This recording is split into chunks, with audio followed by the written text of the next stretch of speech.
Pedro kwa namna ambavyo Yanga anavyoitengeneza, anataka Yanga isiwe ni timu ya mchezaji mmoja, na ndio maana unakuja kuona Pacome hayupo no problem kwenye mechi ya JKT Tafu.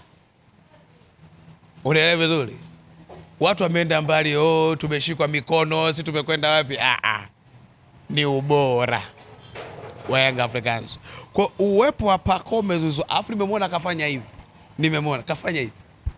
Maana yake atakuwepo. Pedro atakuwepo, kafanya hivi. Nimemwona kwenye boti VIP Classic kule, kafanya hivi. Unategemea nini? Lazima awepo. Kwa unapocheza na Yanga kama Pacome atakuwepo, unacheza na watu wawili. Una Yanga, una Pacome Zouzoua. Umeiona hiyo kero yake hiyo?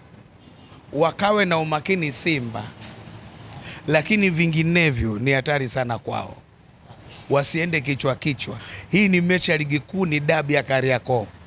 Cha kwanza wanapaswa kufahamu wao wameingia sokoni kwa wingi dirisha dogo, si ndio? Wanahitaji muda wachezaji kuelewana. Hivyo discipline Simba kucheza kwa kujilinda itawasaidia sana dhidi ya Yanga, ila wakiachia mianya Zanzibar pagumu sana, na ugumu ile mechi saa 3 usiku. Yaani mechi inapigwa mtu anajifia, hujui kafia wapi usiku, uoni hujui kafia wapi, ni usiku saa 3 usiku. Hiyo mechi saa ngapi hiyo? Saa 6 huko, saa 5 na huko.